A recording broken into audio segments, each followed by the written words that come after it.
So let's just jump into it, man. What are your strengths and weaknesses for Jeremy Sochan going into year 3 as an NBA player? His strengths will be what have been his strengths really since we drafted him. Number one being defense, number two being versatility, and number three just being high IQ play. Those are things that he came into the league with that I think he will continue to build on. There are all the advanced stats saying that he is one of the best perimeter wing defenders in the NBA. That's what the advanced metrics say. That's not just eye test, but if you're like Jude and I and you base a lot of your takes on the eye test because we literally watch every single minute of every single game, you can clearly tell that he is a above average defender, a high level defender. Maybe not a point of attack defender like a Stefan Castle, but a guy that just has a lot of IQ on that side of the basketball, as that side of the court, excuse me. And that's been his strengths from the beginning. High IQ level of offense as well, as far as being a connective piece, not necessarily hunting for his shots, but also, taking them when they come to him. And I think we saw that in moments. We saw him improve as a 3-point shooter. I know it's still not crazy numbers at 31% on the year, but that was way up from 24 in Right. his rookie season and on about 100 more attempts on the season as well. So I think that will continue to improve for him.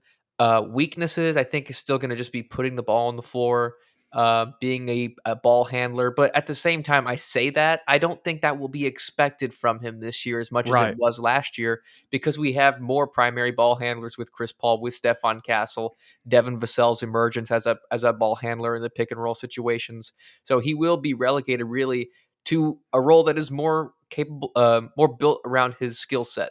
I think it'll be reminiscent of what Draymond Green does. I think that's what we were talking about when we drafted him, is he is a more athletic Draymond Green, and we kind of got away from that a little bit by Mhm. playing him at point guard, and then just by the shape of the roster. So I Mhm. think we will kind of put him back into his rightful place in a way, and that will allow him to blossom as a connective piece offensively, a floor spacer, and just a really high level defender. And if I wanted to say an opportunity that I want him to take hold of, I would say as a rebounder. We have Mhm. still yet to see him be a dominant rebounder. I think he had 6 boards a game last year. He had 5 as a rookie. Like, those are solid numbers for like a 6'8" power forward, which is what he is. But I'd like to see him get some like Yeah. crazy rebounding numbers, especially with Wemby being what he is and having to defend along the perimeter as well as being like a help defender blocking shots. He needs to be a physical presence on the boards. Yeah, I think that's, when you're talking about his rebounding, that's something that I'm going to get into myself. And, you were doing the comparison there for Draymond, but another thing I was thinking about, and this was the other comparison we made for old Jeremy, especially his rookie season with all the different hair colors, was Rodman. Dennis Rodman. Yep. So kind of, obviously saying a mixture of those two guys is, a very high expectation level, but you know what I mean? We're not talking about it necessarily in that extreme for a 21-year-old Jeremy Sohan, but Right. in the sense that, you can be someone who is connective, can pass like a Draymond, but also someone who's going out there and fighting for boards, having cleanup duty. He was one of the few players in the NBA, I forget the exact number last season, with a 30-point game and a 15 rebound point game. I think he had 2 of those throughout the year, and he was one of like 2 or 3 players in the entire league who even did that last season. I know Yep. the context is different, but that's Jeremy Sohan at his best right there. Now, I'm going to repeat a lot of the stuff you said, but I'm going to read off my notes here for strengths and weaknesses. So the first thing I wrote down for strengths was defense, right? Mhm. And that's kind of what you started out with as well. The second thing I wrote down was cleanup duty. Mhm. Another thing that we just touched on. You mentioned his connectiveness. That was another adjective I had written down. Swiss Army knife, just the way that he can do a lot of different things. And, when you mentioned his ball handling, we even saw last year when we moved him back to power forward, you still Mhm. saw him take it up the floor, after getting a rebound, or even sometimes he would just do it in general, depending on, whatever the set was. And when his ball handling duties were lessened, for lack of a better term, you even saw, more flashes of his passing ability. And that's the next thing I had written down, which was pass vision. I'm not saying, that we need to throw him back into that point guard role, because we obviously saw how that went last season. But at the same time, when you talk about his ball handling duties being lessened even more this season, that could also open some more opportunities for him, in the few chances that he does bring the ball up the floor, because everybody's going to be so focused on, everybody on the other team's defense will be focused on all the other guys in those situations that, maybe there could be some opportunities there for Jeremy to even showcase, a little tighter handle if he worked on that in the Mhm. offseason. But again, with what you said, that's not what we're going to be asking him to do. And that, I think, is the main thing that's going to potentially elevate his offensive play this season. But going back to his strengths, crashing the glass defensively and offensively, just playing physical and with a motor. This may not be the prettiest thing, and maybe it's not something we want him to do all the time, but I got to write it down. Forcing baskets on the inside. How many times did we see him just back down somebody and force a basket? And yes, it's not the prettiest thing of all time. And sometimes he missed and had to get his own rebound and put it back again. But that ties into the last thing I had written down, and that's just playing tough you Mhm. know so you got to give him credit for those things. Yes, they may not be the prettiest things basketball wise, but there's a lot of guys who play finesse, like Malachi Branham, who we talked about, who doesn't do those things at all. Right. That's a great point, and it establishes a physical presence, and if we're gonna be the young team, we can't be the soft team, and that's where he comes in. Yeah. Wemby's Castle says, I personally see Jeremy Sochan being the best rebounder on the team outside of Wemby, but if Bassey stays healthy, I could Mm. see a lot more Wemby Bassey lineups this season, making Bassey the second best rebounder. So if Bassey plays a lot, I definitely can see his logic there, but Jeremy is going to be at least one of those top 3 rebounders on the team. That'll be the expectation, I would think. Agreed. Okay, we got to mention this. I feel bad laughing.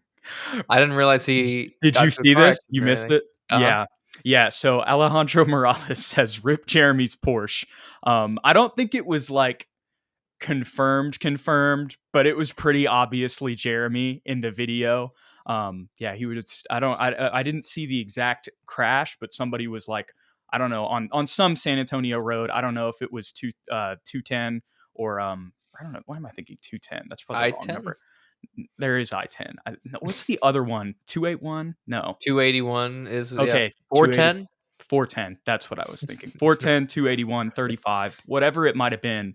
Um, yeah, it was pretty obviously Jeremy with a jacked up Porsche because it was like a Mm. 6'8" guy with, with cornrows. And it was just, Yep, it that's was, him. you couldn't see his face, but it was pretty obvious that it was him. So rip Jeremy's Porsche.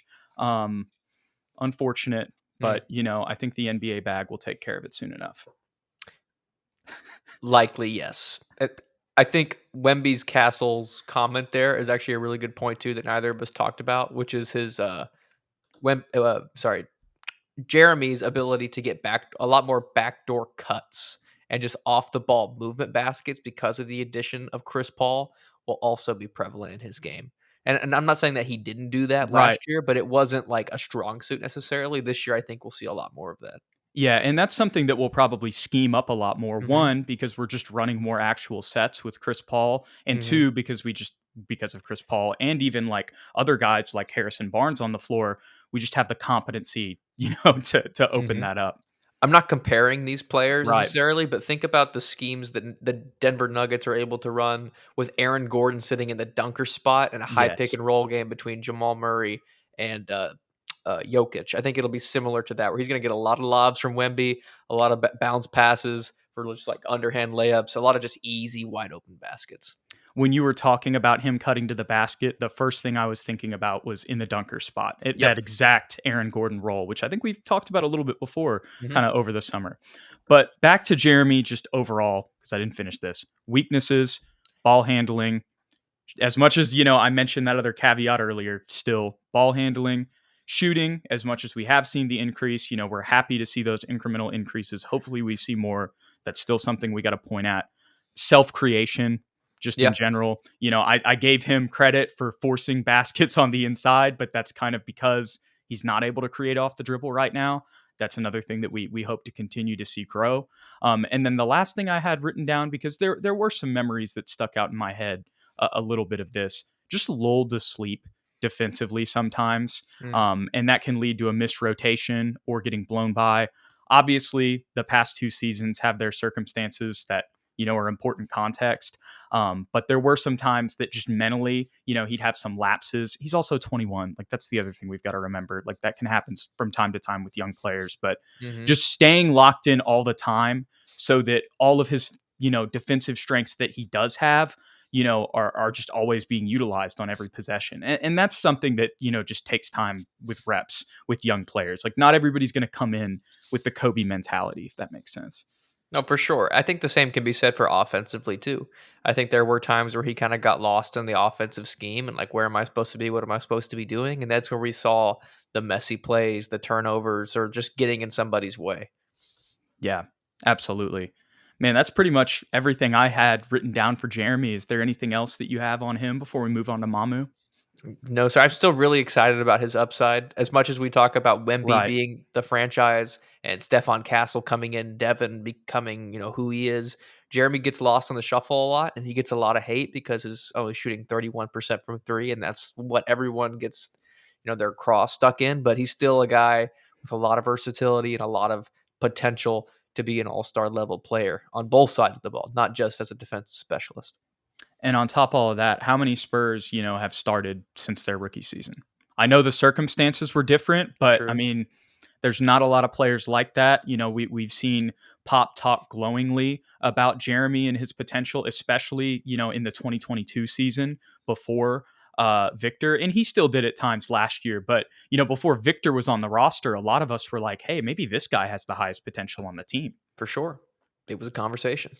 Yeah. So I want to emphasize the same thing that you did. As much as we may have our criticisms here and we're trying to look at this objectively for a 21-year-old Jeremy Sochan, I'm still very high on him. I'm really glad he's on the team.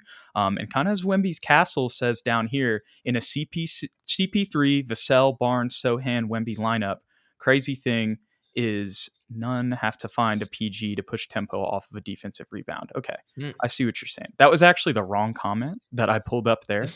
Um, That's let a me good go. point, though. Yeah, it is for sure. Um, hmm. Here we go. This is what it said. And we'll go back to this question as well. He was responding to McLean Garrett's comment earlier, but he says he sees a top 10 defense. We'll get into our thoughts on that here in a second. But still, Castle, Sochan, Wemby alone make it a top 15. I don't know if I'd jump that far, but what I will say is that Jeremy Sochan is a pillar, for our defensive potential moving forward. Like, I'm very happy to have him next to Victor, and I think it's a really good fit for the modern NBA. Maybe we'll be proven wrong, but that's how I feel right now. For sure.